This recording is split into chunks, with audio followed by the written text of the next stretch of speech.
bakal belajar mengenai sel. Nah, sebelumnya coba deh definisi sel menurut lu atau menurut literatur yang lu baca tuh apa? Coba, ada yang tahu nggak definisi dari sel? Unit fungsional terkecil, Pak. Unit fungsional terkecil dari yang ada di tubuh manusia. Unit terkecil makhluk hidup. Oke. Betul. Jawabannya betul. Jadi sel itu adalah unit terkecil dari makhluk hidup gitu. Kalau misalnya diibaratkan kayak misalnya lu mau ngebangun rumah nih, rumah-rumahan dari Lego. Nah, untuk menjadi suatu rumah besar gitu dari Lego tuh, lu kan bikin dari potongan-potongan Lego yang paling kecil kan. Nah, sel itu ibaratnya potongan Lego yang paling kecil gitu. Nah, di sel hari ini, pelajaran hari ini kita bakal belajar apa aja sih? Kita bakal belajar 3 subbab ini. Belajar organel sel, bakal belajar transport zat, dan belajar tentang reproduksi sel. Gitu. Nah, jadi gue bakal kasih soal, terus nanti coba lu jawab dulu, nanti baru kita bahas bareng-bareng gitu ya. Yang pertama kita bakal belajar organel sel. Coba ini, dijawab dulu deh. Ini tipe soal UTBK ya, ada pilihan 1, 2, 3, dan 4. Nanti optionnya tuh berdasarkan pilihan mana aja nih yang bener. Kayak gitu. Coba dijawab deh. Ada yang bisa gak?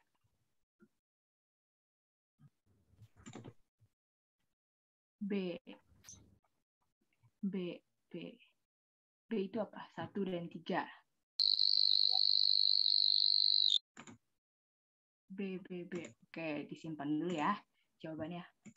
Mostly jawabnya B. Oke, jadi gue bahas. Jadi sel itu secara umum terbagi jadi 2. Ya, ada sel prokariot dan sel eukariot. Ada yang tahu nggak perbedaannya apa prokariot dan eukariot?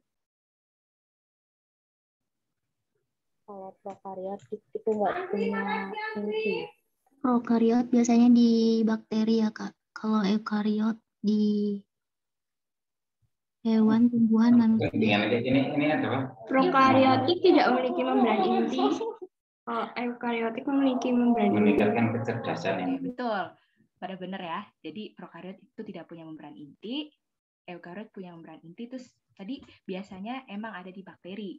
Nah, jadi itu dari mana sih bisa disimpulin kayak gitu? Karena nih kariot ya. Kariot itu atau karion itu artinya membran inti. Terus pro itu artinya purba atau belum.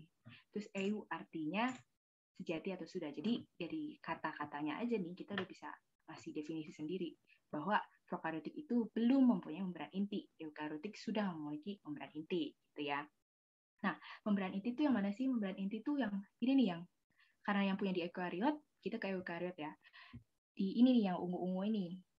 Di hewan ada, di tumbuhan ada. Nah, si membran inti ini gunanya tuh untuk melapisi dan memisahkan antara cairan-cairan dan organel sel yang di sini nih dengan materi genetiknya. Nah, jadi ceritanya dia ngebungkus materi genetiknya gitu loh. Jadi kayak biar nggak kemana-mana, tetap di situ aja. Nah, kan si prokariotik nggak punya nih. Makanya bisa dilihat di gambar, dia tuh materi genetiknya tuh kemana-mana gitu di sitoplasma. Aur-auran gitu di sitoplasma, gitu ya. Nah, kira-kira begitu perbedaannya yang paling dasar. Terus, gue akan bahas lebih lanjut mengenai prokariotik nih. Nah, si prokariotik itu tadi kan tidak memiliki karion ya, tidak memiliki membran selaput inti. Terus kemudian materi genetiknya berada di sitoplasma. Nah, dia kan di sitoplasma nih. Terus itu jangan ketipu ya, dia bukan nukleus, tapi dia tuh nukleoid gitu. Prokariotik nggak punya nukleus, dia punya nukleoid. Nah, terus bentuk DNA-nya sirkular, melingkar, kayak gitu. Nah, terus kemudian dia punya ribosom, nih yang kecil ini. Terus kemudian dia punya alat gerak, namanya flagella. Nah, dia tuh tadi kan ada yang bilang dia dimiliki oleh bakteri. Nah, selain bakteri, dia tuh ada lagi. Ada bakteri, ada archaebacteria, ada cyanobacteria. Nah, itu tuh di kingdom Monera ya. Di kingdom Monera. Tuh. Terus kemudian kan dia kan kayak bisa dibilang lah prokariot itu dimiliki oleh sel yang sederhana, sel-sel yang masih belum kompleks gitu ya. Iya nanti rekornya diupload. Nanti juga PPT-nya dikirim kok. Nah terus apa namanya? Dia kan kayak masih sederhana dan organel-organelnya tuh juga masih simpel gitu. Jadi untuk menangani hal itu, membran selnya ini bisa melekuk dan terspesialisasi sesuai kebutuhan. Membran sel tuh yang ini nih, yang kuning. Misal, ini ada mesosom. Mesosom itu kan mesosom ini gunanya untuk respirasi. Nah, kan respirasi di eukariotik itu gunanya itu oleh si mitokondria ya, tapi dia kan nggak punya mitokondria nih. Nah, jadi membran selnya ini melekuk-lekuk membuat mesosom untuk melakukan respirasi, kayak gitu. Nah, nanti masih ada lagi organel-organel lain, tapi contohnya sebentar ini mesosom dulu. Nah, terus dia punya dinding sel yang merah, terdiri dari peptidoglikan.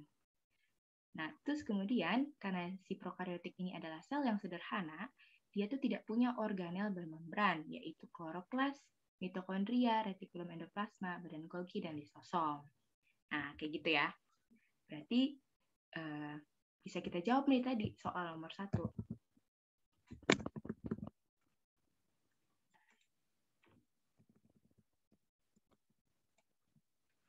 Berarti nomor 1 benar nggak? Yang ini. Yang pertama benar nggak? Benar, Kak. Eukariotik. Benar ya. Bentuk DNA benar nggak? Benar, Kak. Benar ya, karena yang prokariotik itu sirkular. Terus kemudian organel sel, benar nggak? Benar. Betul. Nah, betul. Nah, terus dinding sel nih, benar apa enggak? Enggak. Enggak. Enggak ya, karena si prokariotik ini dia punya dinding sel. Dan eukariotik ada yang punya, ada yang enggak. Yang punya tuh apa? Hewan atau tumbuhan? Dinding sel. Tumbuhan. Hewan nggak punya. Gitu. Jadi jadinya pembeda. 1, 2, 3 benar. Apa? A ya, berarti. Ya, gitu. Sampai sini paham nggak? Paham, Kak. Paham, Kak. Paham, Kak. Lanjut. Nomor 2, sedikit review. Coba nih dijawab. Sel prokariot memiliki bagian-bagian berikut kecuali ada yang bisa jawab nggak? Kak. Kak. A, Kak. Kak. Oke. Tadi prokariot dia berarti kita nih kan sel prokariot memiliki bagian berikut kecuali ya cari aja dulu yang dia punya gitu ya, misalnya prokariot tuh punya dinding sel nggak? Punya, Kak. Ya, berarti bukan jawabannya nih. Terus ribosom dia punya nggak? Punya, Kak. Nah, berarti bukan. Dia punya flagela nggak?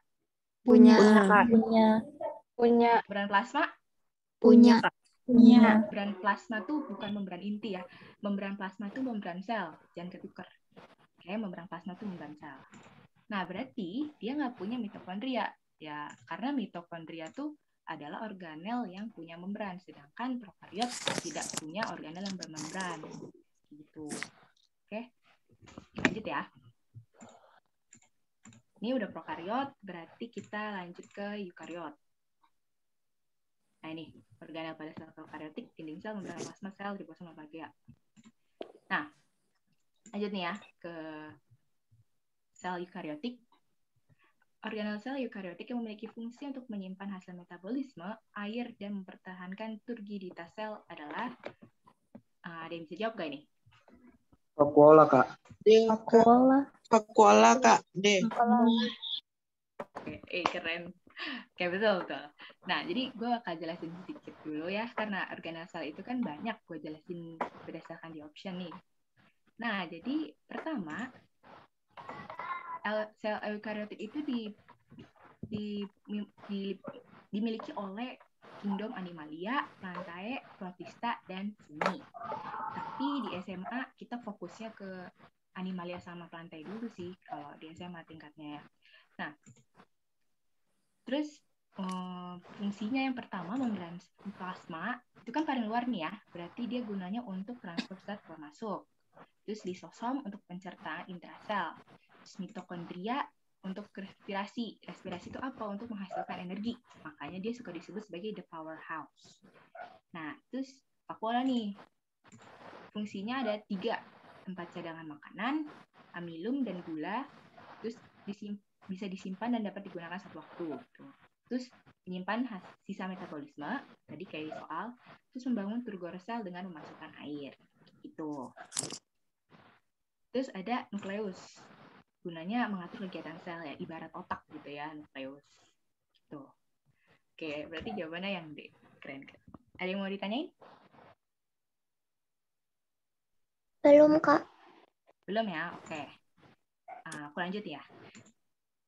Nah nih, coba dijawab dulu deh. Retikulum endoplasma halus berfungsi untuk sintesis Protein. Protein. Protein, Kak. Protein. protein, terus ada lagi nggak? Selain Atau lipid. kata lipid. Oke. Nah, sebelum jawab soal ini, lu pada harus tahu retikulum endoplasma itu yang mana. Nah, retikulum endoplasma tuh, ini gue contohnya di sel hewan ya, tapi di sel tumbuh juga ada kok. Nah, di retikulum endoplasma tuh yang ini, yang bentuknya gelambir-gelambir dekat sama nukleus. Dia kebagi 2, retikulum endoplasma halus dan retikulum endoplasma kasar. Yang kasar itu dia berarti punya bintil-bintil, jadi dia kasar gitu. Bintil-bintilnya tuh apa coba? Ada yang tahu nggak bintil-bintil yang nempel di retikulum endoplasma? Ribosom, Kak. Ribosom. Gunanya apa ribosom? Protein. Sintesis protein, betul. Nah, sedangkan kalau dia retikulum endoplasma halus, nggak punya tuh dia ribosom. Berarti dia untuk mensintesis yang lain. Itu ya. Jadi kalau di retikulum endoplasma kasar, dia untuk sintesis protein. Kalau di retikulum endoplasma halus, dia tuh buat sintesis lipid atau lemak. Gitu. Nah, jadi nomor 4 jawabannya yang C. Gitu.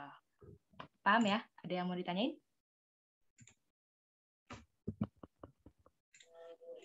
Belum, Kak. Belum. Oke. Tak lanjut ya. Nah, ini boleh di screenshot dulu, atau mau nanti juga boleh pas gue kirim PPT-nya. Kira-kira ini rangkumannya dari organel sel eukariot. Ini juga. Ini juga. Oke. Dilanjut ya. Nah, ini bagian yang seru nih. Udah? Atau ada yang kelewat? Udah, Kak. Lagi ke dari Kelewat. Kelewat yang mana? Ini, dari sini. Ini. Lalu ini. Dah? Udah, Kak. Udah, Oke. Kak. Terima kasih. Lanjut nih ke yang paling gue suka, saudara. Transport zat. Nah. Phospholipid bilayer, Kak. Oke. Keren. Betul. Jadi transport zat itu gunanya, definisi transport zat apa? Ada yang tahu nggak? Definisi transport zat. Tukaran zat keluar ataupun ke dalam, masuk atau keluar dari sel. Betul banget. Ya, jadi transport zat itu keluar masuknya zat dari sel melalui membran plasma. Nah, soalnya di soal maksud gue, komponen membran plasma menyebabkan sel memiliki sifat semi permeable. Nah, semi permeable ada yang tahu nggak? Apa?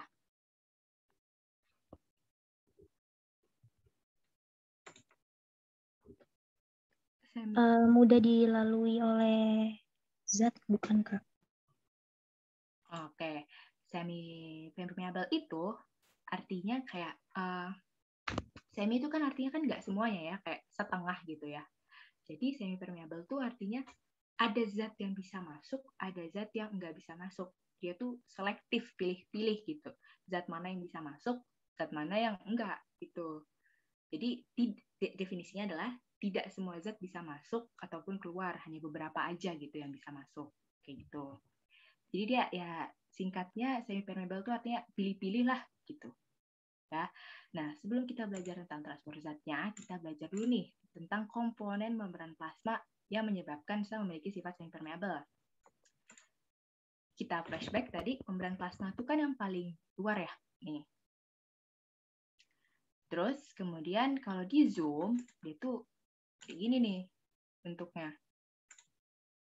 Nah, strukturnya tadi yang kata siapa tadi, maaf aku nggak lihat siapa yang ngomong, tapi betul banget tuh phospholipid bilayer.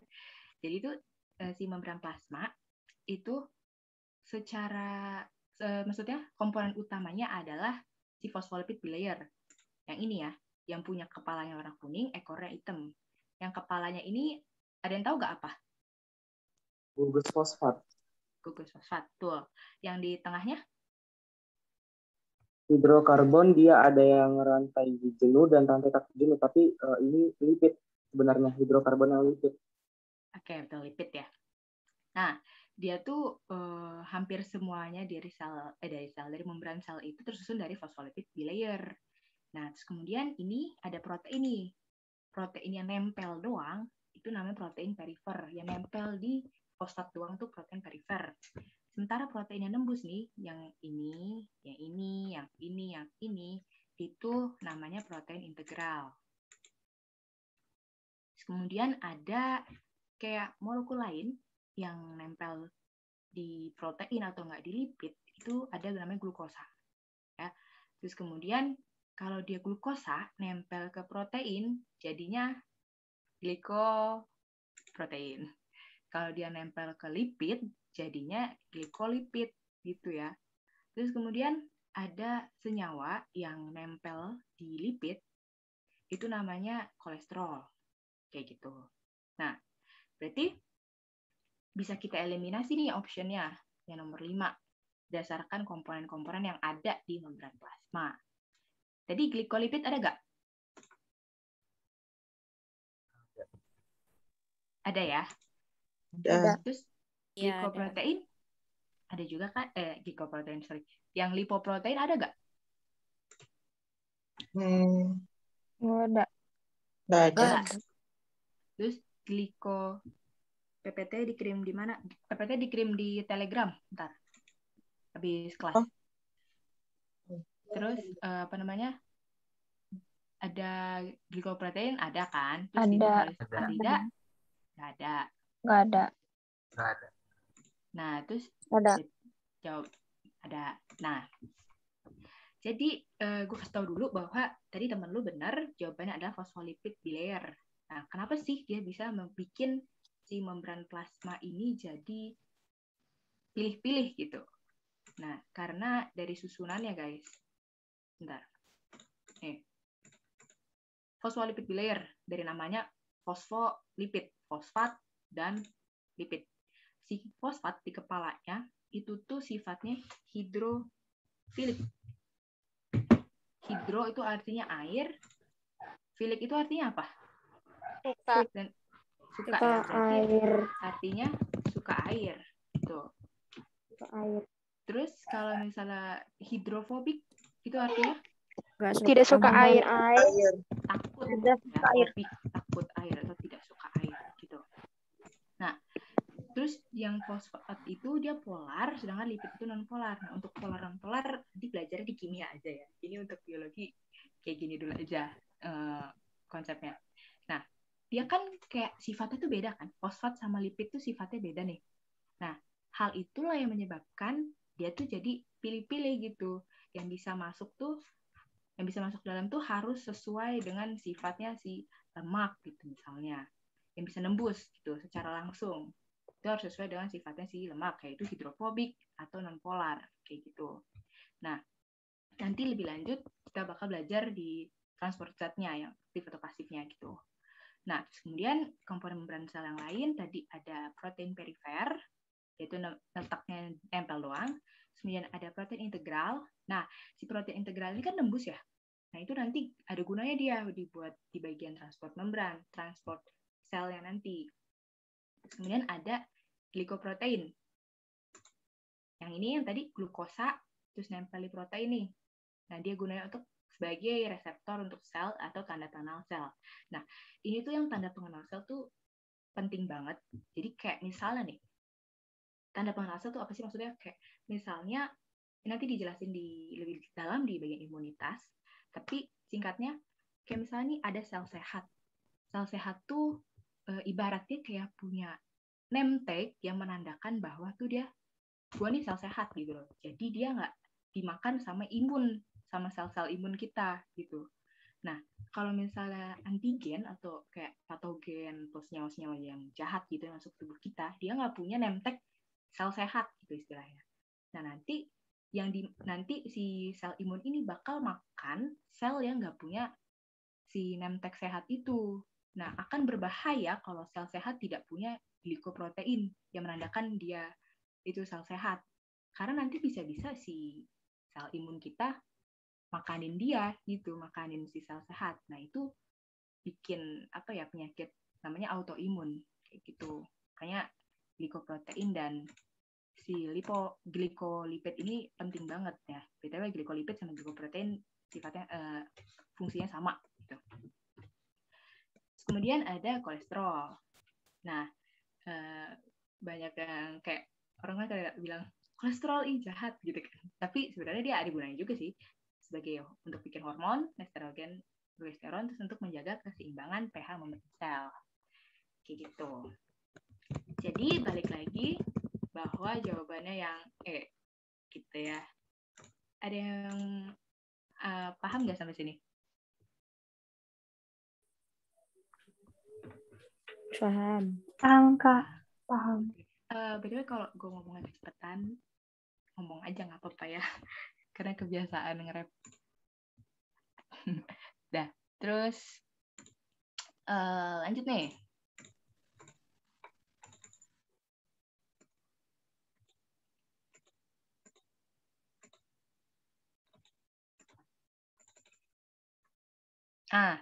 Coba nih dijawab dulu. Gampang ini mah. Transport aktif ya, Kak? Transport aktif. Transport aktif. Kak. Betul, transport aktif. Nah, jadi si transport molekul kebagi dua nih. Ada transport pasif dan transport aktif. Kalau pasif ya berarti ya lu diem gitu loh. Kayak ya lu nggak ada energi, berarti nggak perlu energi. Dalam konteks ini kita berbicara tentang ATP. Terus kemudian ada transport aktif, berarti lu butuh energi. Terus transport pasif itu sifatnya menuruni gradien konsentrasi. Nah, apa sih maksudnya gradien konsentrasi? Gradien konsentrasi itu artinya pergerakannya ya, dari konsentrasi yang tinggi ke konsentrasi yang rendah gitu. Sedangkan kalau si transport aktif, kenapa dia butuh energi? Karena dia melawan gradien konsentrasi. Berarti dia dari pergerakannya itu dari konsentrasi rendah ke konsentrasi yang tinggi kayak gitu. Nah, berarti nomor 6 jawabannya yang B. Nah, kalau misalnya glikolisis itu apa sih, Kak? Glikolisis itu gliko itu apa? Glukosa, lisis, pemecahan. Berarti pemecahan glukosa. Nah, itu nanti belajarnya di materi metabolisme. Sorry. Nanti ini seru deh, metabolisme. Terus osmosis. Osmosis itu apa? Ada yang tahu nggak? Masuknya mana? Maksud gue, pasif atau aktif? Aktif. Aktif. Pasif ya. Itu pasif. Pasif. Aktif. Ya. Difusi aktif atau pasif? Pasif. Ya, berarti yang ini nomor 6 jawabannya yang B. Nah, kita masuk nih ke sini. Jadi transport zat kan kebagi dua nih. Transport pasif itu ada difusi terfasilitasi, ada osmosis. Sedangkan transport aktif itu ada pompa ion, ada endositosis dan eksositosis.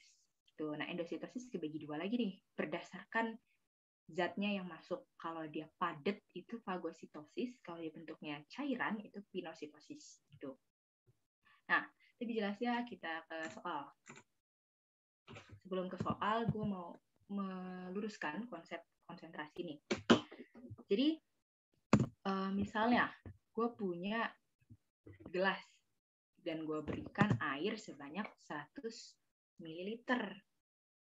Nah, di gelas A gue kasih gula 50 gram, di gelas B gue kasih gula 10 gram. Nah, ada yang bisa menyimpulkan nggak kira-kira yang lebih pekat itu gelas A atau gelas B? Gelas A. Kelas A. Kenapa dia lebih pekat? Karena kandungan gulanya lebih banyak. Karena kandungan gulanya lebih banyak. Terlarutnya banyak. Betul, kandungan gula atau terlarutnya lebih banyak. Nah, dan juga kalau diminum gitu ceritanya kayak lebih manis gitu kan ya.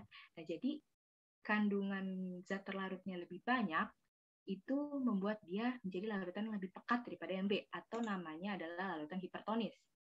Nah, seolah-olah juga bahwa konsentrasi airnya tuh jadi lebih sedikit daripada konsentrasi yang B gitu ya. Jadi kalau hipertonis itu konsentrasi zat terlarutnya tuh lebih banyak atau tinggi, sedangkan konsentrasi airnya tuh seolah lebih rendah. Gitu.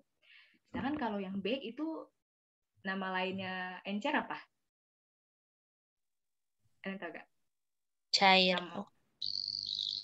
Kan Hipotonis. Hipotonis. kalau encer hipotonis, betul. Hipotonis itu artinya encer. Terus konsentrasi terlarutnya rendah nih ya. Terus konsentrasi airnya seolah lebih tinggi daripada yang A gitu. Nah, ini nanti belajar juga di kimia gitu, ngitung-ngitung konsentrasi. Untuk biologi segini dulu konsepnya. Nah, sampai sini paham nggak? Maksudnya kayak gue takut miss aja gitu karena jujurnya ini gue suka miss sendiri. Paham ya sampai sini? Ada yang mau ditanya nggak? Paham. Paham, Kak. Kak. Paham, Kak. Lanjut ya. Nih, nomor 7 ada yang bisa jawab nggak? Transport gula dan asam amino biasanya dilakukan melalui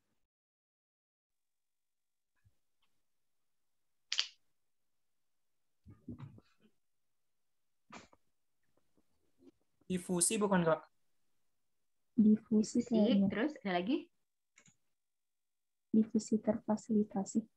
Difusi terfasilitasi, Terfasilitasi. endositosis, Osmosis. osmosis. Oke. Jadi ini masuknya ke transport pasif. Ya, transport pasif ada difusi terfasilitasi, dan osmosis. Pertama, difusi dulu nih.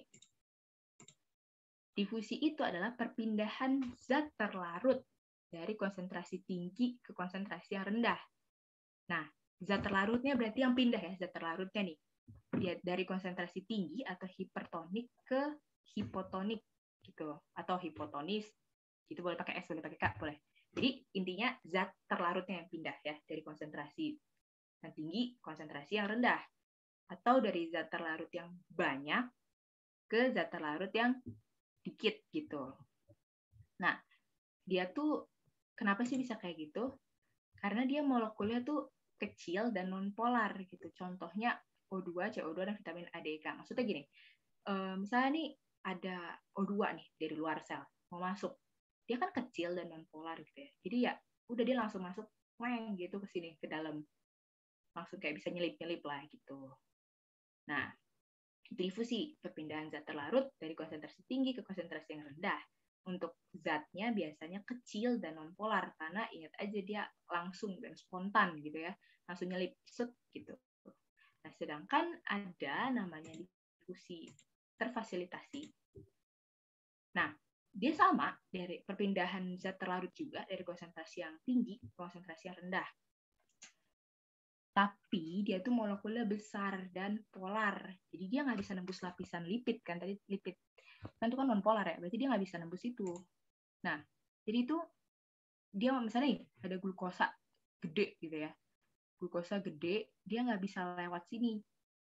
Nah, cara lainnya dia pakai protein membran, bisa lewat sini, kayak gitu. Nah, karena dia dibantu oleh protein membran, ya udah, jadi namanya ya difusi terfasilitasi, kayak gitu. Contohnya glukosa dan asam amino. Sampai sini paham, teman-teman? Oke. Sip. Nah, terus nih, bagian seru, yaitu osmosis. Nah, bisa diingat kembali tadi difusi itu perpindahan zat terlarutnya ya, zat terlarut. Nah, tapi kalau misalnya osmosis itu perpindahan airnya atau pelarutnya dari konsentrasi air yang banyak ke konsentrasi air yang sedikit, atau perpindahan pelarut dari larutannya yang hipotonik ke larutan yang hipertonik gitu. Nah, jangan terbalik ya, kalau osmosis itu perpindahan airnya gitu. Nah, berarti jawabannya apa yang ini, soal yang tadi? Difusi terfasilitasi. B, Kak. Terfasilitasi. Oke, betul. Terfasilitasi, sorry. Nah, untuk endositosis sama fagositosis itu nanti ditransport aktif. Gitu ya. Ada yang mau ditanyain sampai sini, teman-teman? Tidak, Kak. Ya. Nggak ada, Kak. Oke. Lanjut nih. Nah, coba dijawab dulu nih. Endositosis pada sel hewan yang terjadi saat sel fluida ekstraseluler masuk ke dalam lipatan membran plasma yang membentuk vesikula kecil disebut, coba, yang bisa jawab?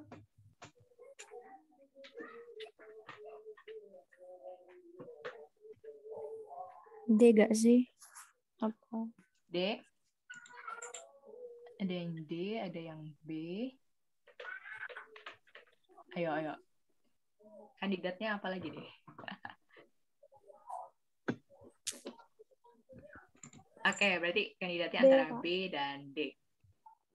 Jadi gini, endositosis tadi kan masuknya ke transport aktif ya. Transport aktif itu ada pompa ion, ada endositosis sama eksositosis gitu. Nah, misalnya nih ya, gue punya sel. Sel ini ada suatu molekul atau zat di luar gitu ya.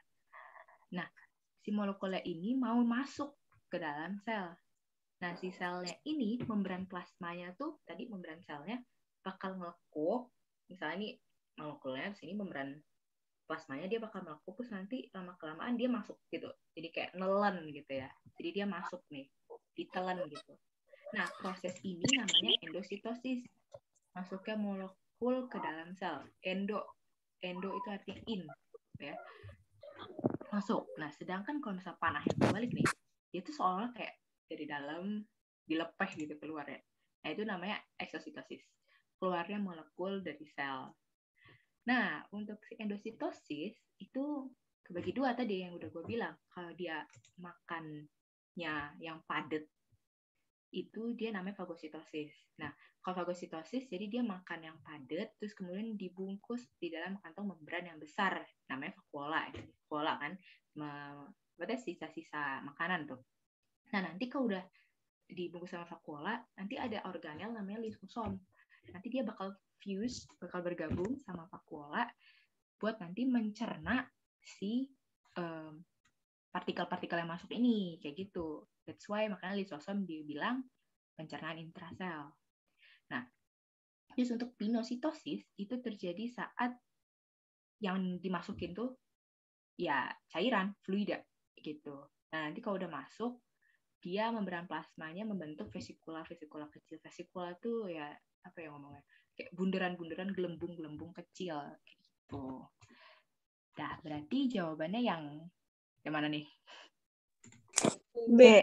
Pinositosis. Nah, betul. Lanjut? Atau ada yang mau ditanya? Lanjut ya. Nah, coba nomor 8 nih. Ada yang bisa jawab?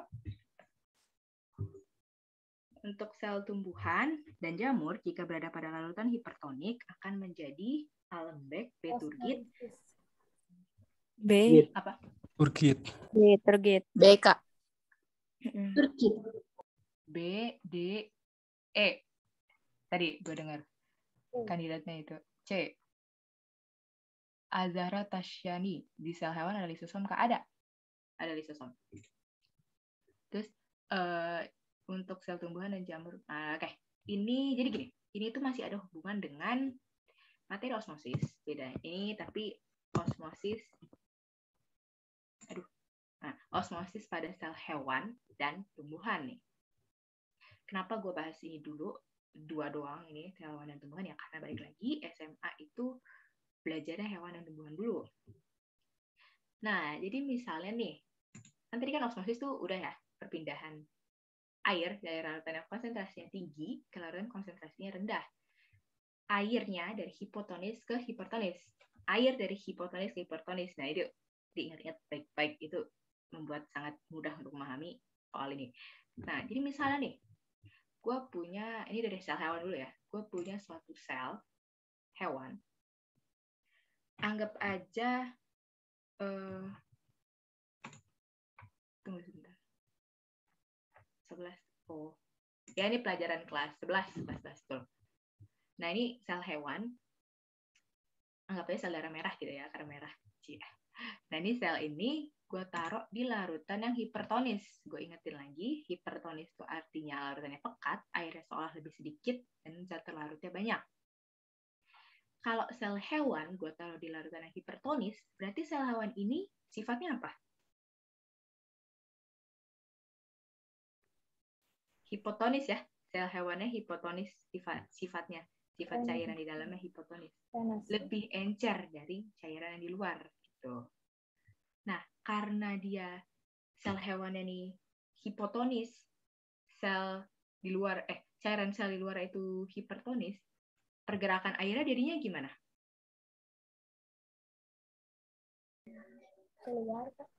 Keluar betul. Nah, kan dia kan keluar nih ya. Berarti lama-lama kalau dia keluar berarti kan selnya kempes. Nah, kempes itu sebutannya krenasi gitu. Terus kemudian kalau misalnya gue balik, misalnya nih, di selnya gue taruh di larutan yang hipotonis. Nah, berarti di dalam sel itu kan dia cairannya tuh hipertonis ya, lebih pekat gitu. Berarti pergerakan airnya gimana? Masuk. Nah, ibarat lu niup balon. Lu tiupin terus kan ending-endingnya pecah gitu kan ya. Nah, begitu pula si sel hewan ini. Air dari luar masuk terus ke dalam, ya pecah gitu. Nah, proses dia pecah ini namanya lisis gitu ya. Jadi kalau di hewan, dia ditaruh di hipertonis, dia bakal krenasi. Ditaruh di hipotonis, dia bakal lisis. Kayak gitu. Nah, what about plante? Kalau di plante atau tumbuhan, ini tadi ciri khasnya tumbuhan versus hewan apa? Apa yang nggak dipunyai hewan di tumbuhan? Dinding sel, Kak. Dinding sel. Dinding sel ini berperan besar nih di dalam proses osmosisnya tumbuhan.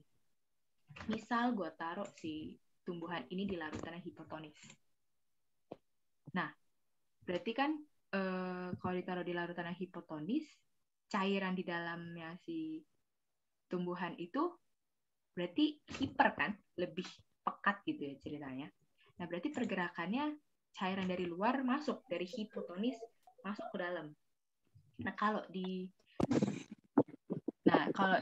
tadi kan di si sel hewan, kalau di sel hewan, kalau dia masuk banyak, dia tuh pecah kan ya atau lisis. Nah, tapi di sel tumbuhan enggak, karena dia punya dinding sel. Air masuk terus nih ke dalam, terus ya udah dia kayak gitu aja masuk aja, tapi dia nggak bakal pecah karena dia punya yang jagain, namanya si dinding sel. Nah, proses ini namanya turgid gitu. Sebenarnya tadi si sel hewan tuh turgid dulu baru lisis gitu ya. Nah, kalau si tumbuhan dia turgid doang, nggak bakal lisis karena ada si dinding sel. Nah, terus kalau si tumbuhan ini gue taruh di cairan yang hipertonis, yang lebih pekat, berarti di tumbuhan ini cairannya apa? Hipotonis kan ya? Hipotonis. Nah, berarti pergerakan airnya gimana? Keluar. Keluar. Nah, dia keluar, terus si membran plasma ini, betul ini membran plasmanya ya, dia bakal mengkerut gitu. Jadi akan ada ruang vakum di sini, di antara dinding sel dan membran plasmanya.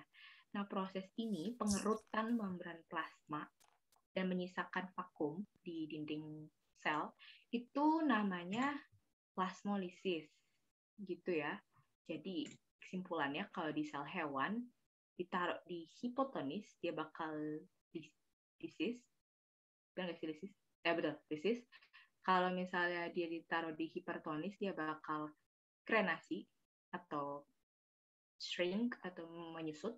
Kalau tumbuhan ditaruh di hipertonis, dia bakal turgid. Kalau hipertonis, dia bakal plasmolisis. Kayak gitu dulu ya.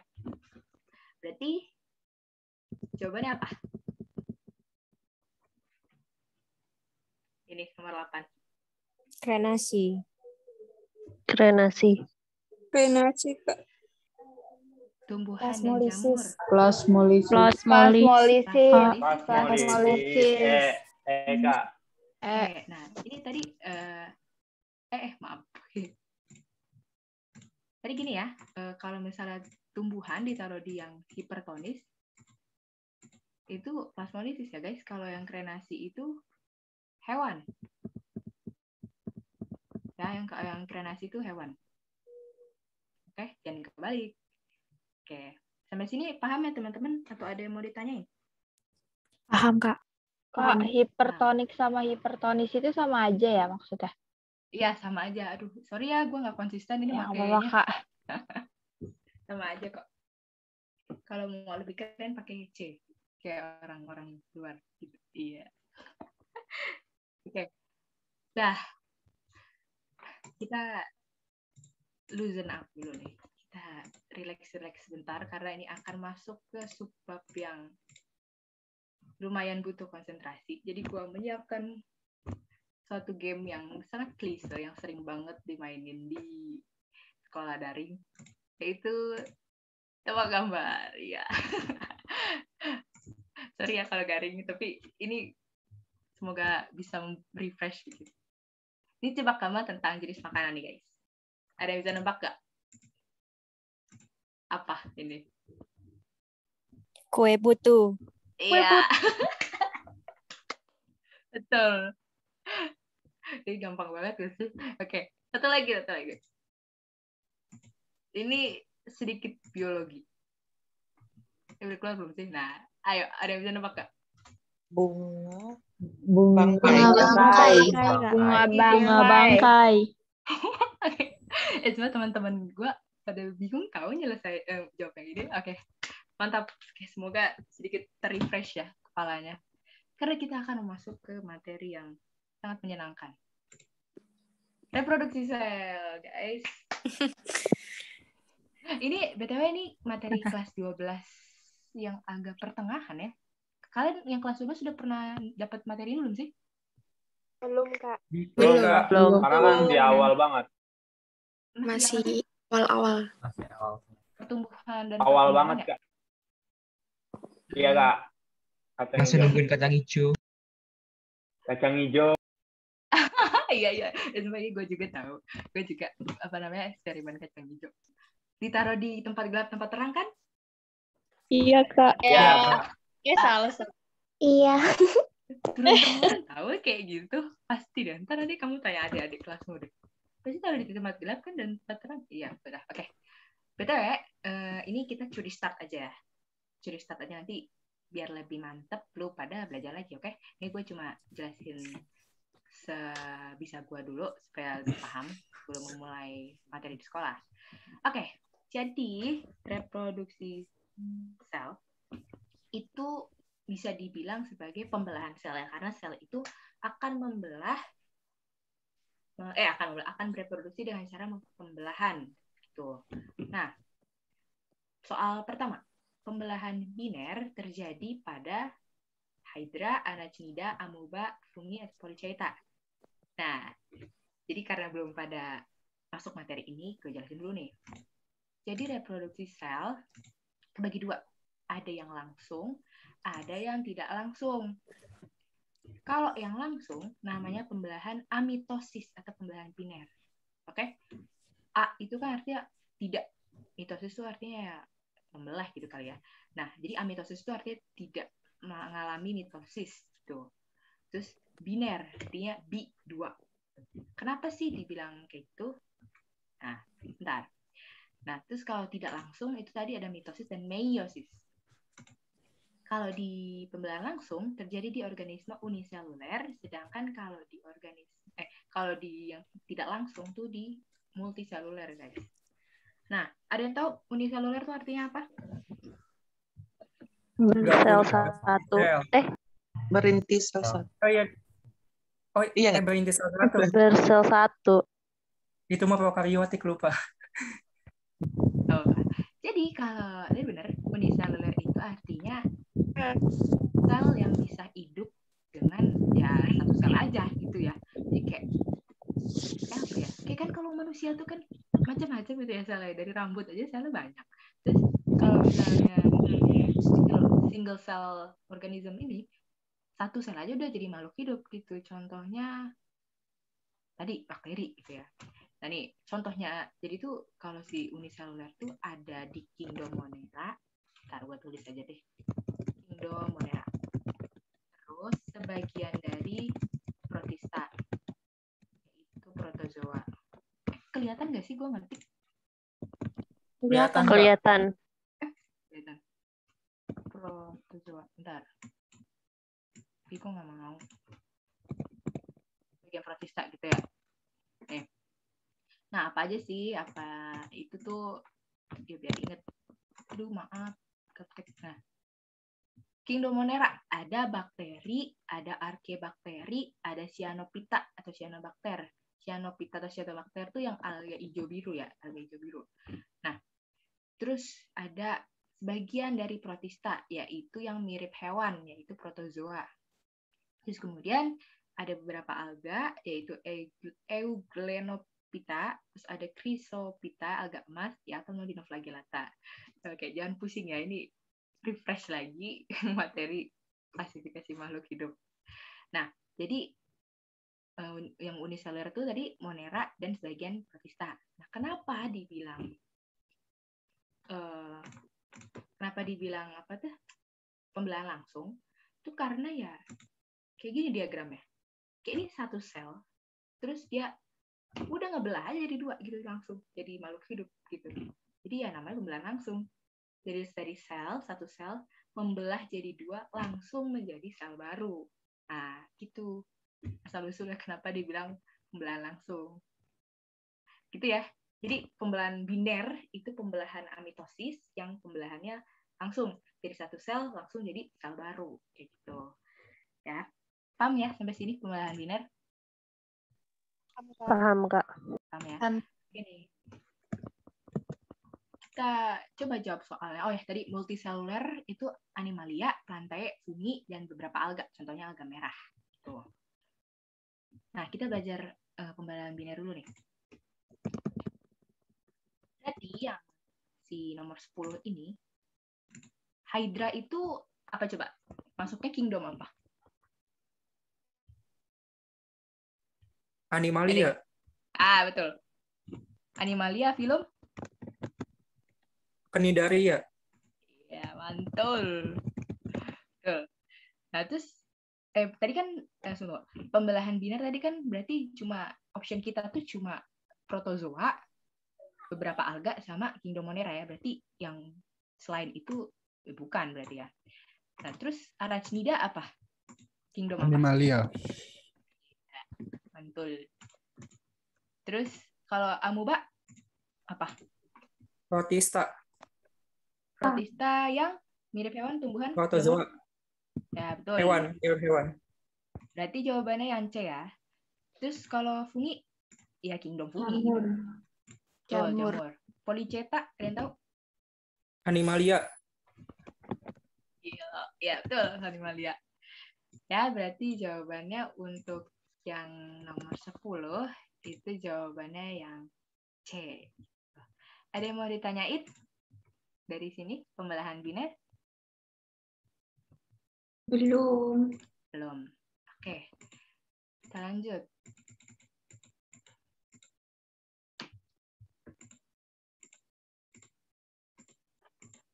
Bentar. Nah, ini coba ada yang bisa jawab, Kak? Berdasarkan pengetahuan yang kita dapat nih tadi, barusan tentang pembelahan biner, dan sedikit tentang mitosis meiosis.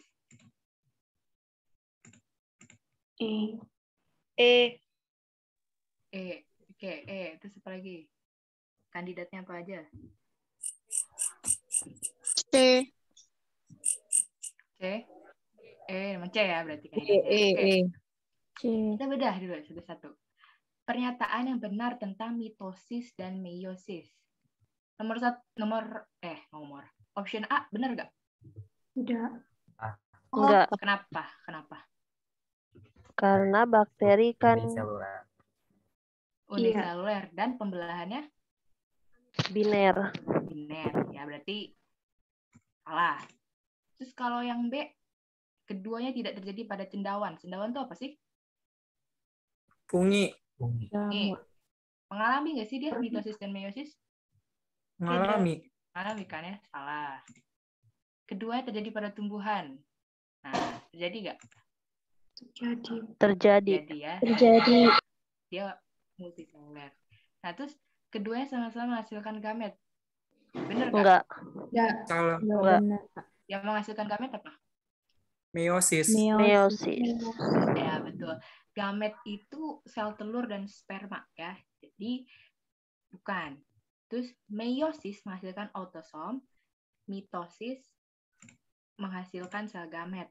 Ya, salah ya. Tadi meiosis untuk menghasilkan gamet, mitosis menghasilkan sel tubuh gitu. Nah, lebih jelasnya kita lihat slide selanjutnya. Nah, jadi mitosis tadi gue bilang bahwa dia terjadi di sel somatis atau sel tubuh atau autosom. Ya ini dipahami kosakatanya somatis, tubuh, dan autosom. Itu sering keluar nanti. Nah, terus kemudian karena dia terjadi di sel tubuh, dia tuh disebut sebagai reproduksi aseksual. Contohnya regenerasi sel dan pertumbuhan. Jadi hal yang membuat lu bisa segede sekarang nih daripada umur lu 5 tahun atau 3 tahun atau bayi, itu ya karena pembelahan mitosis gitu. Terus kemudian misalnya lu cukur rambut gundul. Awalnya rambut lu tuh hitam kayak gua gini. Terus gak mungkin dong pas tumbuh tau-tau rambut lu blonde, kan gak mungkin gitu. Nah, itu karena si mitosis itu sifatnya identik. Sel induk dan sel anak, maksudnya sel induk itu sel yang awal, pas membelah itu tuh sifatnya sama gitu ya. Terus kemudian dia satu kali pembelahan aja. Terus tidak ada pindah silang. Nah, pindah silang ini akan terjadi di meiosis. Pindah silang itu maksudnya nanti ada kromosom, itu dia bakal tukeran gen gitu ceritanya. Tukeran gen gitu. Nah, terus kemudian dia punya hasil sel anaknya 2. Ya, jadi mirip lah dengan pembelahan biner, tapi jauh lebih kompleks gitu. Nah, kemudian ada meiosis, guys. Tadi meiosis untuk menghasilkan sel gamet, which is adalah sel telur dan sel sperma. Dia gunanya untuk reproduksi seksual. Nah, dia tuh bisa dibilang sebagai reduksi set kromosom. Kan kalau sel gamet itu berapa sih kromosomnya? Haploid atau diploid sel gamet? Haploid. Haploid ya. Nah, jadi dia dari 2N menjadi haploid kayak gitu.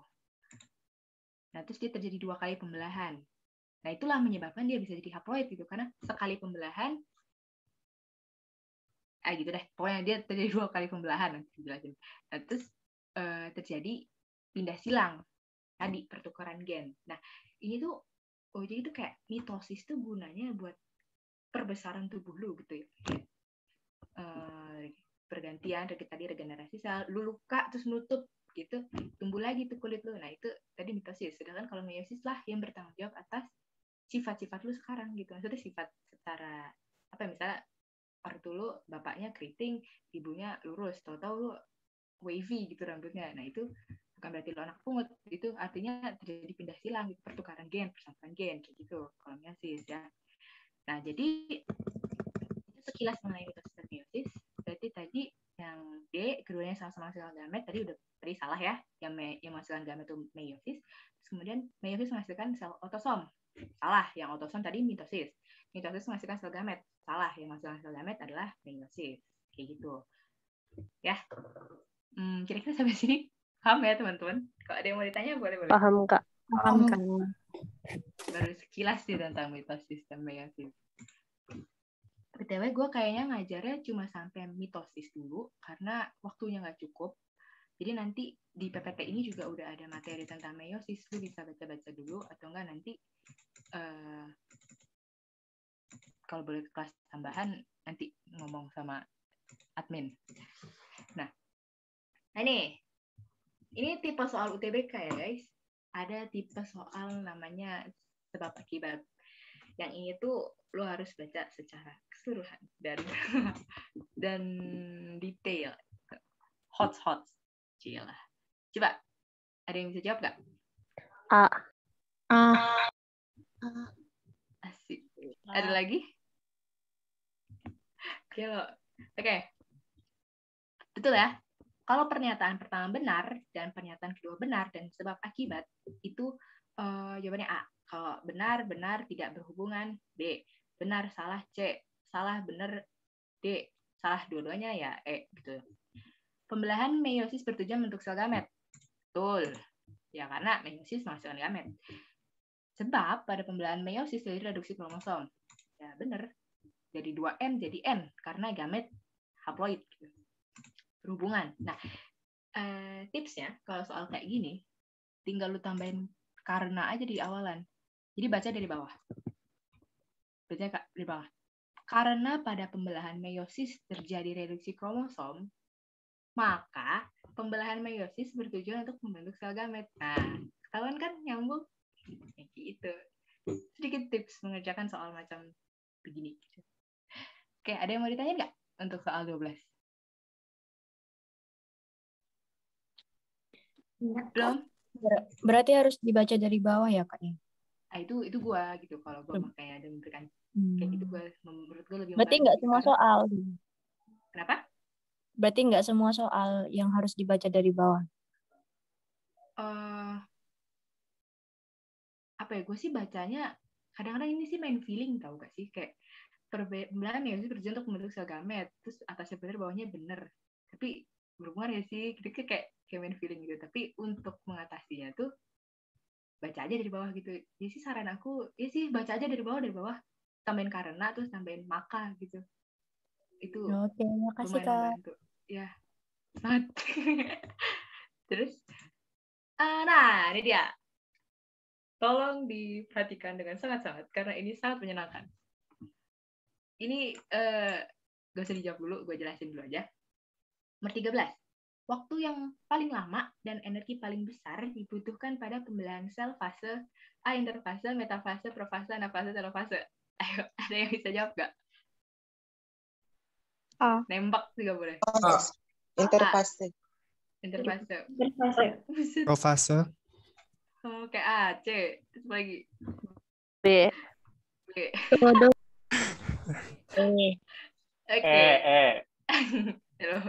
A, B, C, D, E. Oke.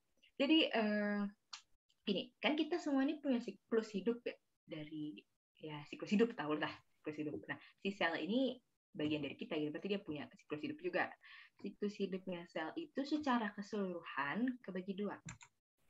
Ada fase interfase dan fase M. Nanti interfase akan terbagi lagi ya G1, S, dan G2. Itu nanti kita bahas selanjutnya. Nah, tapi intinya interfase ini fase persiapan, guys. Sedangkan fase M ini, yaitu fase mitosis dan meiosis, plus sitokinesis nanti. Nah, itu fase pembelahan. Si interfase ini, kalau digambar nih, siklusnya tuh kayak gini. Yang merah itu interfase, yang kuning itu fase M. Lu bisa lihat di diagram bahwa si interfase ini lebih panjang gitu ya. bahkan gue baca di mana ya, gue lupa. Itu tuh kalau interfase tuh 90% dari keseluruhan hidupnya si sel. Sedangkan yang si fase M itu 10% doang. Nah, jadi si interfase ini fase yang paling lama. Karena dia mempersiapkan si sel ini untuk membelah. Tuh, dia udah paling lama, terus dia mempersiapkan. Nah, berarti dia butuh energi banyak kan? Gitu. Sedangkan fase M ini ya udah tinggal ngebelah gitu. Nah, berarti nomor 13 jawabannya yang A. Betul tadi. Keren banget sih. Berarti jawabannya yang A ya, 13. Nah, terus metafase, profase, anafase, telofase itu apa sih? Nah, ini nanti bagian dari si fase M. Begitu. Dah. Untuk nomor 13, sampai sini dulu. Maksudnya, gue akan jelaskan tentang interfase dulu. Nomor 13. Tapi paham kan ya kenapa jawabannya A? Paham. Oke. Paham, Kak? Paham, Kak. Lihat ya. Nah, gue bakal jelasin tentang interfase dulu nih. Jadi interfase itu tadi kan fase yang terlama sebab dia untuk mempersiapkan sel membelah. Pertama kita bahas tentang G1. Nah, ini ada dua sumber nih. Sebenarnya G itu ada yang bilang itu tuh singkatan dari growth, ada yang bilang gap. Tapi di buku Campbell gue bacanya itu gap gitu ya. Jadi sementara kita pakainya gap dulu. G1 nih. Nah, dari diagram berarti dia paling awal gitu ya. Paling awal nih. Habis itu G1, S, habis itu G2. Di fase G1, apakah yang terjadi di fase G1? Bisa gini, gue punya sel nih. Ya, sel hewan lah ya. Selnya. Di sel hewan ini, di fase G1 ini, dia tuh organelnya awalnya belum kayak gini guys. Organelnya kayak masih mitokondria 1, badan Golginya 1, terus yang lain-lainnya nih cuma dikit gitu. Di fase G1 ini organel-organelnya membelah. Organel-organelnya membelah dan kemudian karena dia membelah, dia akan menjadi lebih besar ukurannya. Terus kemudian nanti akan terjadi sintesis protein. Nah, sintesis protein itu nanti bakal lu pelajari di substansi genetik nanti. Nggak usah dibahas sekarang. Kita belajar aja G1 itu ada apa aja. Jadi di G1 organel membelah kecuali materi genetik which is inside the nucleus. Nah, materi genetik yang ini tuh masih berbentuk kromatin ya. Jadi kromatin itu kromatin itu kayak materi genetik yang masih bentuknya seperti benang-benang halus gitu. Belum jadi kromosom. Nah, terus setelah G1, karena dia organel yang membelah, sel yang besar, sintesis protein, di fase S ini, dia akan membelah nih si materi genetiknya. Tadi kan di G1 kan belum nih. Di G2 baru dia membelah, memperbanyak dirinya. Disebut sebagai sintesis DNA atau replikasi. S for synthesis. Gitu. Nah, kemudian ada fase G2. Fase terakhir sebelum membelah. Karena dia fase terakhir sebelum membelah, terjadi lonjakan energi. Peningkatan energi simpanan. Nah, untuk persiapan fase pembelahan. Dan kemudian ada organel namanya sentriol. Nah, itu ada 2, jadi yang tadinya 1 jadi 2 gitu ya. Nah, jadi untuk interfase kira-kira seperti ini, gue review G1 untuk pembelahan organel kecuali materi genetik yang akan mengakibatkan sel yang membesar. Terus kemudian ada terjadi sintesis protein. Terus kemudian di fase S atau fase sintesis akan terjadi pembelahan atau replikasi DNA karena di G1 belum. Di G2 siap-siap mau membelah. Ya, berarti ada peningkatan energi pembelahan dan pembelahan sentriol, yaitu organel yang akan dibutuhkan untuk pembelahan. Kayak gitu ya. Sampai sini paham atau gimana? Gue kecepatan nggak nih? Paham, Kak. Paham ya? Paham. Kak. Paham, Kak. Berarti nomor 13 jawabannya yang A. Kita belajar nih sekarang tentang fase M. Nah, nomor 14. Coba ditembak aja dulu jawabannya apa. Metafase ditandai dengan ciri berikut, yaitu 1. Coba tembak aja. Coba. A. A.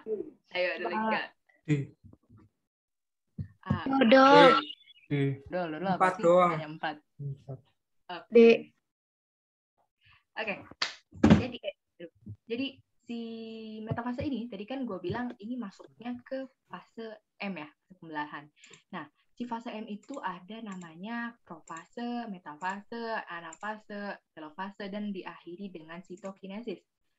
Sitokinesis itu adalah pembelahan sitoplasma.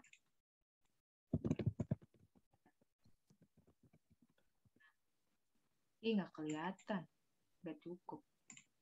Sitoplasma ya ini, pokoknya sitoplasma deh, maaf ya. Nah, terus ini biar ingatnya enak, singkat aja. Promat, profase, metafase, anafase, telofase, gitu. Ya, promat, profase, metafase, anafase, telofase. Terus endingnya sitokinesis. Nah, gue akan jelaskan satu-satu fasenya apa aja nih. Jadi, gue akan ambil contohnya mitosis aja ya. Seperti yang gue bilang, gue hanya menjelaskan sampai mitosis dulu. Karena kalau sampai meiosis, kita 2 hari nih Zoom kayak gini. Nah, mitosis. Pertama ada profase, metafase, anafase, gambarannya kayak gini. Ya. Jadi di profase, gak jelas. Aneh banget, maaf. Gue ngatur ini ya jelek. Nah nih, jadi misalnya gini. Di profase, itu selnya masih kayak gini nih. Ini sel, terus kemudian yang abu-abu ini membran inti. Ya, membran sel. Nah, ini kenapa tadi di uniseluler, di bakteri, itu nggak ada karena ya dia nggak kompleks gitu kan ya. Dia nggak punya sentrosom. Nah, terus di profase ini selnya kayak gini bentuknya. Ini membran inti, yang di tengah-tengah ini kromatin. Gue tulis kali ya. Ditulis apa enggak guys? Kata lu tulis gak? Tulis ya? Tulis. Gimana sih caranya nulis teh? Oh, coret aja bisa nggak sih? Bisa kan ya? Langsung coret mah. Nah, nih. Ini tuh membran plasma.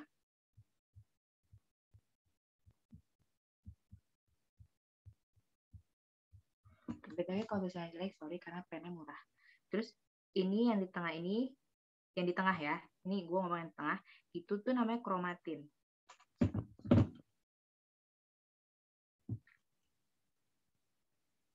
Kromatin, tin, akhirnya artinya tipis. Nah, terus kemudian yang abu-abu ini itu membran inti. Nah, di fase profase ini karena dia masih bentuknya kromatin, dia akan mengalami penebalan atau namanya kondensasi penebalan. Jadi kromatin akan menebal menjadi kromosom. Nah, terus kemudian ini gue gambar membran intinya putus-putus nih. Ya karena dia mau menghilang. Gitu. Dia mau menghilang membran intinya. Terus kemudian ini tadi, ini 2 biji ini sentrosom ya. Nah, 2 biji ini namanya sentrosom. Si sentrosom ini nanti akan menjauh dan mengeluarkan benang-benang spindle. Nah, benang-benang spindle ini dari mikrotubulus. Oke? Jadi, saat di profase, kromatin menebal jadi kromosom. Terus kemudian membran intinya hilang. Terus kemudian kromosomnya menjauh. Gitu. Nah, ini baru menjauh, dari sini udah jauh gitu. Udah sampai sini gitu. Ya, mengeluarkan benang spindle. Nah, yang ini gue dapat dari Campbell, buku Campbell. Nah, ini gambaran gue. Gitu. Jadi, begitu ya kalau profase. Terus kemudian ada metafase. Nah, si metafase, ingat aja, meta, M for middle. Artinya, kromosomnya nih yang udah berkondensasi berjejer di daerah tengah atau disebut sebagai ekuator. Nah, tolongnya casin teh. Kok tak. Oke, gini. Jadi tadi M for middle ya. Kromosom di tengah-tengah.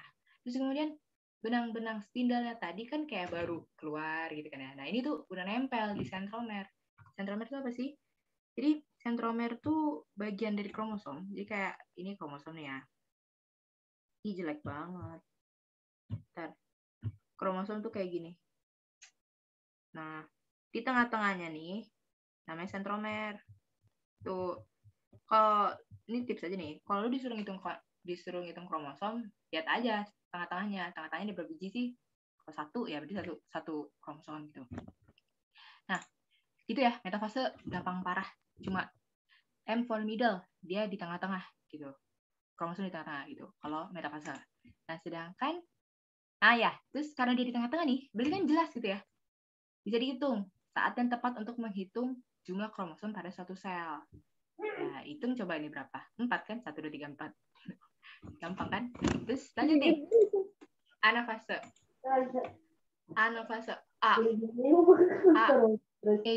for away. Nah, tadi sentromernya benang spindle nih yang ini.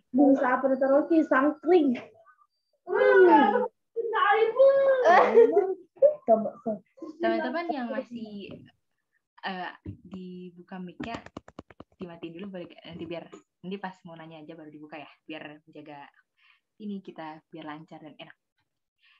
Jadi tadi kan si benang spindle ini kan udah nyentuh sama si sentromer ya. Ini kromosom, tadi benang spindle-nya udah nyentuh nih di sini. Nah, buat apa sih kayak gitu? Udah buat si anafase nanti dia tuh bakal menarik gitu istilahnya ya. Tapi sebenarnya nggak ditarik sih. Jadi dia mau mendek sih, benang spindle-nya mau mendek. Jadi kesannya dia ditarik gitu. Nah, ada istilah sister chromatid. Terpisahnya sister chromatid ke kutub masing-masing. Jadi tadi ini kromosom nih. Ya, aku gambar kromosom. Nah, yang disebut sister chromatid tuh ini nih. Satu lengan ini namanya kromatid. Satu lengan. Nah, karena dia nih punya satu pasang lengan itu kromatid. Satu pasang lengan, oke? Satu pasang lengan itu kromatid. Karena dia ada 2 dan di sentromer yang sama, namanya sister chromatid. Bukan brother chromatid ya. Gue nggak tahu juga sih kenapa biologi pakainya kayak feminim gitu. Tapi ini kalau misalnya satu pasang namanya kromatid, sedangkan kalau misalnya ada 2 namanya sister chromatid gitu ya. Paham ya teman-teman sampai sini? Paham, Kak. Jadi tadi kromosomnya udah ada benang spindle nempel, terus kemudian karena benang spindle-nya memendek, ya jadi mereka ketarik gitu. Terkesannya tertarik gitu ya, terpisah. Ingat anafase A for away gitu, pisah, away, jauh. Nah, setelah anafase nih, BTW anafase ini fase paling singkat ya, fase paling singkat. Nah, terus kemudian di telofase, udah mau terakhir. Nah, tadi kan di anafase dia terpisah nih ya, udah kayak udah mau masing-masing tuh ya, cielah mau masing-masing. Nah, dia kan mau masing-masing nih. Terus akhirnya di telofase kromatidnya tadi yang tadi kepisah gitu, udah sampai ke kutub masing-masing. Tadi kan terpisah nih ya, terus udah akhirnya mereka udah sampai nih ke kutub masing-masing, ada yang ke atas, ada yang ke bawah gitu ya. Terus kemudian tadi benang-benang yang narik udah hilang. Terus membran intinya udah mulai muncul. Nih, yang abu-abu udah mulai muncul lagi. Tuh. Nah, terus ada vaginasi. Vaginasi itu apa? Vaginasi itu pelekukan. Jadi dia udah mulai melekuk nih. Tuh. Buat apa? Nanti, ini dari Campbell ya. Nah, terus ini kan udah melekuk nih ya. Habis dia melekuk, itu, tadi kan ini kromatid ya. Kromatid itu yang satu lengan kromosom. Kromatid itu satu lengan kromosom. Nah, kromosomnya tadi atau kromatidnya tadi itu akhirnya mengurai lagi, guys. Terurai lagi. Menipis dan kembali jadi kromatin. Nah, tadi kan udah jadi profase dari kromatin padat nih jadi kromosom atau kromatid. Nah, kalau di telofase tadi si kromatidnya tuh buyar, menipis jadi kromatin lagi. Itu buat apa? Ya buat jadi sel baru. Nanti di sitokinesis akan terpisah dia. That's why ada vaginasi supaya nanti bisa berpisah. Kayak gitu. Oke, terus sitokinesis itu tadi apa? Sitokinesis pembelahan sitoplasma. Gitu ya. Lumayan banyak sih materinya ini. Ada yang mau ditanya nggak sama sini? Nggak ada, Kak. Nggak ada ya? Oke. Kita coba nih jawab 14. Ayo, apa guys?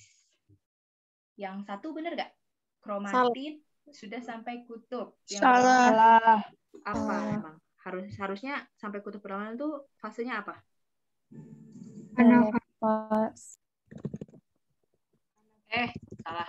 Nah, sampai kutub perlawanan tuh apa? Anafase.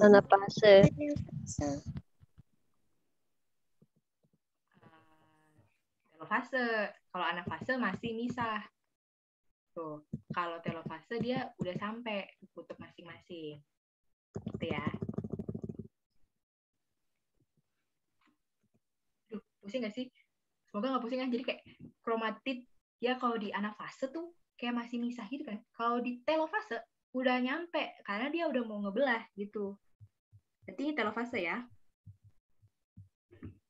Nah, terus nomor 2, mulai terbentuk selaput atau membran inti baru. Nah, ini apa? Fase apa? Telofase. Betul. Yang 3, kromatin menebal, membentuk kromosom. Profase. Profase, betul. Gokil. Kalau yang 4, kromosom berjajar di bidang ekuator. Nah, Metafase. betul, berarti jawabannya yang D. Gitu ya. Easy gak sih? Ini BTW soal ITB, bukan ITB, SBM kapan gitu ya? Gue ubah sih. Jadi kayak jangan takut menghadapi SBMPTN. Soalnya itu tidak susah sekali kalau kamu paham. Gitu. Oke, jadi 14 yang D ya. Ada yang mau ditanya, teman-teman?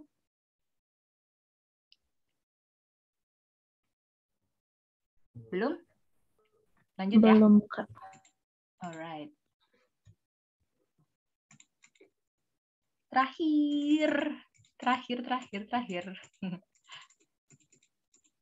Aduh. Nih. Coba dijawab. Semua ciri-ciri bawah ini merupakan ciri tahap telofase pembelahan mitosis, kecuali C. C. Apalagi? D. Oke. Yang A itu apa? Fase apa? Ada yang inget gak? Telofase. Telofase ya, yang bentuknya membran nukleus kembali. Betul. Terus muncul vaginasi pada membran plasma. Telofase. Kromatid telah sampai di kutub masing-masing. Telofase. D, itu fase apa? Interfase. Ini fase tadi nih, kondensasi benang-benang kromatin. Berarti kromatinnya mau menebal, kondensasi Profase. Profase, betul. Salah ya, ND. Terus benang spindel menghilang. Telofase berarti ya. Oke, berarti 15 jawabannya yang D. Udah selesai sampai mitosis. Gimana? Seru gak sih ini? Gue suka tahu belajar ini. Seru, Kak. Seru kalau paham. Ribet banget. Oke. Udah selesai sih kita kelasnya. Udah jam segini juga. Teman-teman ada yang mau ditanyain dulu nggak nih? Apa aja? Oh, ini. Belum ada, Kak. Belum. Belum ada. Oke. PPT-nya boleh dibagi nggak, Kak? Boleh. Nanti tak bagi di itu ya, Telegram. Oh ya, terus ini dong. Cara join grup Telegramnya gimana, Kak? Daftar dulu. Ya nggak sih? Daftar dulu kan ya? Iya, daftar dulu. Nanti ada linknya gitu. Rame kok. Maksudnya rame yang join. Chatnya masih di disable. Ntar kayaknya kalau udah real class bakal rame. Oke. Itu aja sih dulu ya. Sekian dari gua. Kira-kira gue menantikan kalian di real class terjago. Nanti bakal ketemu teman-teman gue yang lainnya juga. Teman-teman gue keren-keren tau. Ada yang FK GUI sama FK UGM. Jadi stay tune guys. Ya. Oke, kira-kira gitu aja. Makasih loh teman-teman udah join. Makasih juga. Kak, makasih materinya ya, Kak. Makasih juga. juga. Makasih, Kak. Sangat bermanfaat, Kak. Kasih